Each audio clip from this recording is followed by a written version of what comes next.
સુરતના એક યુવાનની મહેનત અને કલાને આજે દેશના વડાપ્રધાન સુધી પહોંચવાનો અવસર મળ્યો। ધોરણ 12 માં અભ્યાસ કરતા દેવ પટેલે પેન્સિલ અને રબરથી પ્રધાનમંત્રી નરેન્દ્ર મોદીનું વિશાળ પોર્ટ્રેટ તૈયાર કર્યો હતો। વર્ષોથી મનમાં રહેલી ઈચ્છા આજે પૂર્ણ થઈ, જ્યારે પીએમ મોદીએ જાહેર કાર્યક્રમ દરમિયાન દેવના ચિત્રની નોંધ લઈ તેના વખાણ કર્યા અને મંચ પરથી ચિત્ર સ્વીકાર્યું। સુરતમાં યોજાયેલા વડાપ્રધાન નરેન્દ્ર મોદીના કાર્યક્રમ દરમિયાન એક ખાસ ક્ષણ જોવા મળી હતી। ધોરણ 12 માં અભ્યાસ કરતા દેવ પટેલે છેલ્લા 1 વર્ષથી મહેનત કરી પેન્સિલ અને રબરની મદદથી પ્રધાનમંત્રીનું વિશાળ પોર્ટ્રેટ ચિત્ર તૈયાર કર્યો હતો। દેવ પટેલ આ ચિત્ર પ્રધાનમંત્રીને અર્પણ કરવા ઈચ્છા સાથે કાર્યક્રમમાં પહોંચ્યો હતો। વડાપ્રધાનનું સંબોધન ચાલી રહ્યું હતું ત્યારે તેમની નજર દેવ દ્વારા બનાવાયેલા ચિત્ર પર પડી હતી।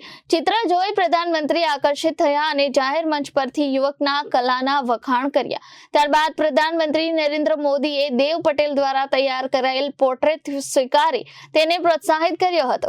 દેવ પટેલ માટે આ ક્ષણ ખૂબ જ યાદગાર બની રહી, કારણ કે 2 વર્ષથી મનમાં રહેલી ઈચ્છા આજે સાકાર થઈ હતી। દેવ પટેલ પ્રધાનમંત્રીને પોતાના જીવનના આદર્શ માને છે અને તેમની પ્રેરણાથી આ અનોખું ચિત્ર તૈયાર કર્યું હોવાનું જણાવ્યું હતું। નમસ્તે, મારું નામ છે દેવ પટેલ। હું હાલ ધોરણ 12 માં અભ્યાસ કરું છું।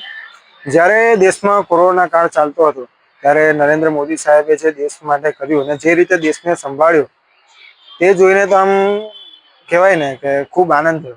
ત્યારે તો હું નાનો હતો અને જ્યારે પણ હું એમને ફોનમાં કે ફોટોઝમાં જોતો ને ત્યારે એક અલગ જ પ્રકારની એનર્જી અને એમનો એક ઓરા એમ ફીલ થતો। અને જ્યારે અમને કલાકારોને તો પૂછો કે જ્યારે તમને આવું કંઈ ફીલ થાય તો તમે શું કરો, તમે તો એક જ જવાબ આપીએ કે અમે કાગળ પર અને કાં તો કઈ બી રીતે અમે એને એક્સપ્રેસ કરીએ। બસ તે જ ક્ષણે મેં વિચાર કર્યો કે કંઈક તો એવું બનાવવું છે કે જે મોદીજીને અપાય અને એમની જે ઉર્જા અને એનર્જી છે તે હું નજીકથી ફીલ કરી શકું।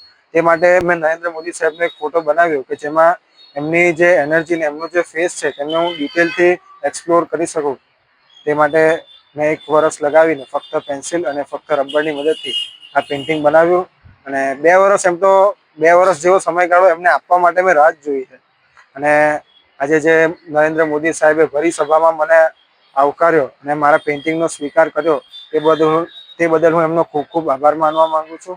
આજે થેન્ક યુ મોદી સાહેબ। Bureau report Janadesh news, Surat.